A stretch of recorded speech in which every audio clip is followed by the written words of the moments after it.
Hello बच्चों, नमस्कार। मैं आशीष कुमार स्वागत करता हूं अपने चैनल एलटी क्लासेस में। तो बच्चों, जैसा कि आज मैं आपको पढ़ाऊंगा पैसिव वॉइस का जो है तीसरा टेंस। कौन सा टेंस? Future indefinite tense. कौन सा?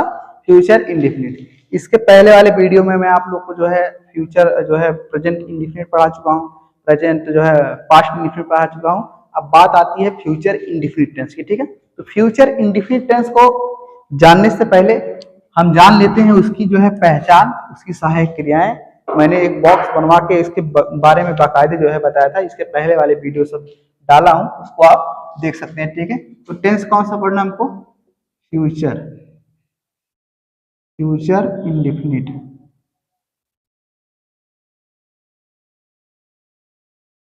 पैसिव वॉइस पढ़ना है तो यहाँ पे पीवी यानी पैसिव वॉइस लिख दीजिए। ठीक है, हमें क्या पढ़ना है? Future indefinite passive voice. ठीक है, तो हम देखते हैं फ्यूचर इंडेफिनिट टेंस की जो पहचान होती है वो होती है या जाएगा, ई जाएगी, ये जाएंगे। जैसे जैसे कहा जाता है ना, वह बाजार जाएगा, वह बाजार जाएगा। या फिर कह सकते हो वह राम स्कूल जाएगा। तो राम स्कूल जाएगा जो उल्टा होगा उसका, यानी पैसिव वॉइस जो बनेगा, उसकी हिंदी में अगर इसको हम डिफाइन करें तो उसको कह सकते हैं आप कि स्कूल जाया जाएगा राम के द्वारा, यानी कि राम के द्वारा स्कूल जाया जाएगा। काम वही देखो होता है।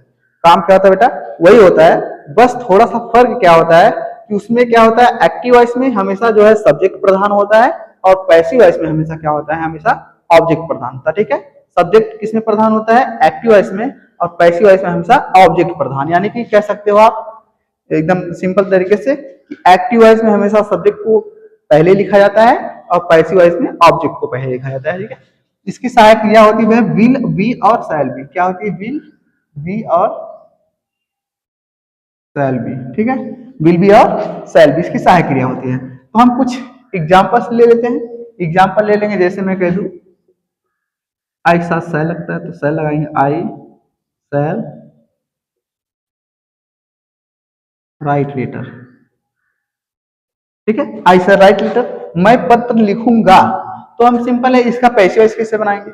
इसमें देखो एक चीज छांट लेना आप, या चीज अलग करें। जैसे सब्जेक्ट आई, सब्जेक्ट क्या होता है? आई।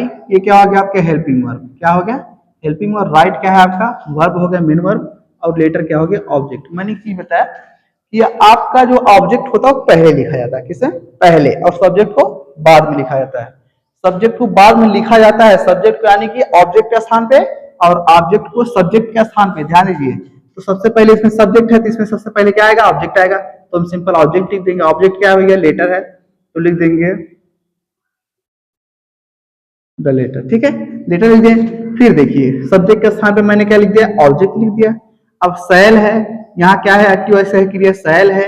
लेकिन पैसिव वॉइस की सहायक क्रिया क्या होती है भैया? पैसिव वॉइस सहायक क्रिया विल बी और शैल बी। आई के साथ शैल लगता है, लेकिन लेटर क्या है? एक वचन करता है। लेटर बाकी अन्य करता है जितने होते हैं उसके साथ क्या लगता है? Will be. यहाँ क्या लगा देंगे हम? विल बी लगा देंगे। क्या लगाएंगे? Will be. ठीक है, द लेटर विल बी। फिर क्या है? राइट, यानी वर्ब है। देखो वर्ब क्या है इसमें? एक्टिव वॉइस में हमेशा हर एक टेंस में, हर एक बॉक्स में उसकी सहायक क्रिया अलग अलग हो लगती हैं, लेकिन पैसिव वॉइस में जो लगती हैं वर्ब लगता है। तो वर्ब जो होता है उसमें हमेशा वर्ब के थर्ड फॉर्म का प्रयोग करते हैं। किसका? वर्ब के थर्ड फॉर्म का प्रयोग करते हैं। पूरे पैसिव वॉइस के जितना भी आप टेंस पढ़ेंगे, हर एक टेंस में, हर एक सेंटेंस में आप क्या पाएंगे कि वर्ब के थर्ड फॉर्म। तो वर्ब क्या है? फर्स्ट फॉर्म है, लेकिन हमें पैसिव वॉइस बनाना है तो पैसिव वॉइस में क्या रखना है? वर्ब के थर्ड फॉर्म। तो क्या लिखेंगे? Right and. ठीक है, राइट एंड। अभी हाँ सॉरी, लेटर लिखने। लेटर को मैंने क्या कर दिया? सब्जेक्ट यानी आई का स्थान लिख दिया, यहाँ हो गया। अब ये बचा क्या है बेटा? आपका आई यानी सब्जेक्ट बचा है।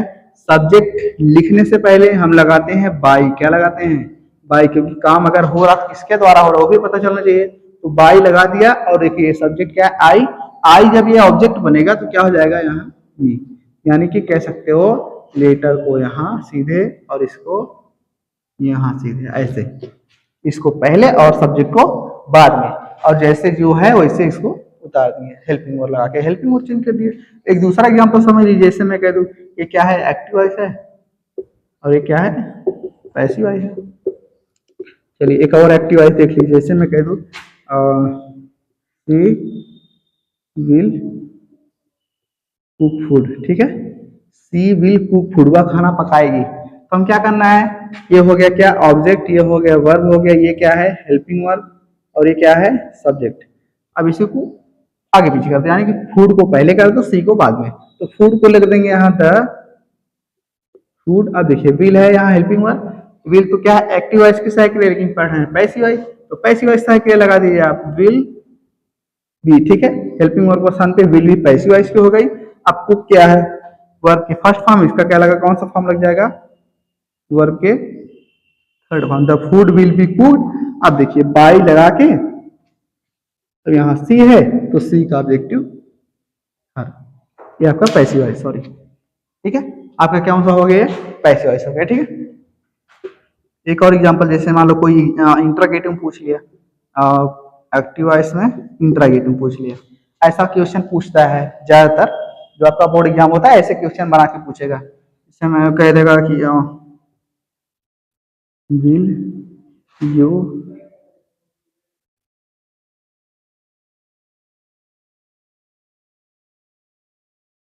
विल यू स्पीक इंग्लिश, क्या आप अंग्रेजी बोलोगे, तो सिंपल है क्या कर देंगे, विल है, विल से स्टार्ट है सहायक क्रिया से, तो सहायक क्रिया लगाएंगे, लेकिन कौन सी सहायक क्रिया लगाएंगे, हम लगाएंगे भैया पैसिव वॉइस की सहायक क्रिया। पैसिव वॉइस सहायक क्रिया क्या लगाएंगे विल, यहाँ विल बी है, लेकिन एक चीज टेंस में आपको पढ़ाया गया है कि जब दो सहायक क्रिया होती है तो सब्जेक्ट क्या होता है हमेशा बीच में होता है, लेकिन यहाँ सब्जेक्ट क्या होगा बीच में, लेकिन सब्जेक्ट पहले नहीं, यहाँ ऑब्जेक्ट लिखेंगे, तो विल इंग्लिश, विल इंग्लिश, अब बी बचा है, बी लगा के यहाँ स्पीक है, स्पीक का थर्ड फॉर्म क्या होता है स्पोकन, ठीक है, विल इंग्लिश बी स्पोकन। अब बाई लगा दीजिए, अब बाई लगा के भैया क्या है सब्जेक्ट यू है, तो यहाँ ऑब्जेक्ट यू लगा दीजिए, ये आपका हो गया कौन सा पैसिव वॉइस हो गया बेटा, क्या हो गया पैसिव वॉइस हो गया, ठीक है। इसी प्रकार से ऐसे क्वेश्चन बना के पूछेगा, ऐसा क्वेश्चन दे देगा आपका बोर्ड एग्जाम में, ऐसा पूछ लेगा, बहुत ज्यादा टफ नहीं पूछता, या तो इसमें से पूछेगा, या तो आपका अगर बहुत ज्यादा वो पूछेगा तो इंपरेटिव से पूछ लेगा।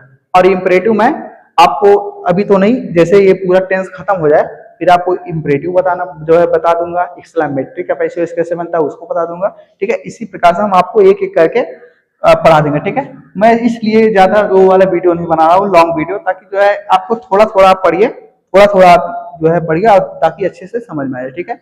अभी एक ही वीडियो में अगर सब बता दूंगा तो आप एक दिन में उतना एब्जॉर्ब नहीं कर पाएंगे, ठीक है। तो देखिए इसका एक और देख लीजिए, लास्ट एग्जांपल है एक्टिव वॉइस का।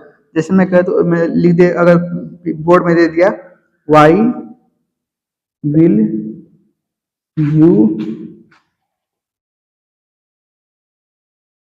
प्लग फ्लावर, क्या कर दिया why will you plug flower, तुम फूल क्यों तोड़ोगे, तो सिंपल है वाई है, वाई के स्थान पे वाई लगा दीजिए, विल है तो विल के स्थान पे विल, अब यू है यू के स्थान पे क्या लगा देंगे भैया, यू के स्थान पे यहाँ लाएंगे हम ऑब्जेक्ट, ये क्या है सब्जेक्ट, लेकिन हमारे लाना क्या है ऑब्जेक्ट फ्लावर।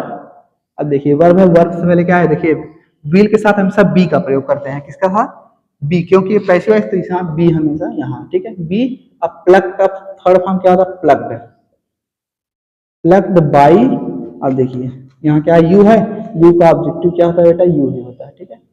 ये आपका हो गया पैसिव वॉइस, यानी कि फ्यूचर इंडेफिनिट का पैसिव वॉइस आपका यहाँ पे समाप्त होता है, ठीक है। और अगर कोई भी आपको इसमें जो है जानकारी जो है ना समझ में आई हो तो आप कमेंट बॉक्स में आप एक बार जरूर करिएगा, ठीक है। तो आप इसको एक बार स्क्रीनशॉट कर लीजिए, और बस आज इस वीडियो में आज के लिए इतना ही, बाकी मिलते हैं नेक्स्ट वीडियो में, धन्यवाद।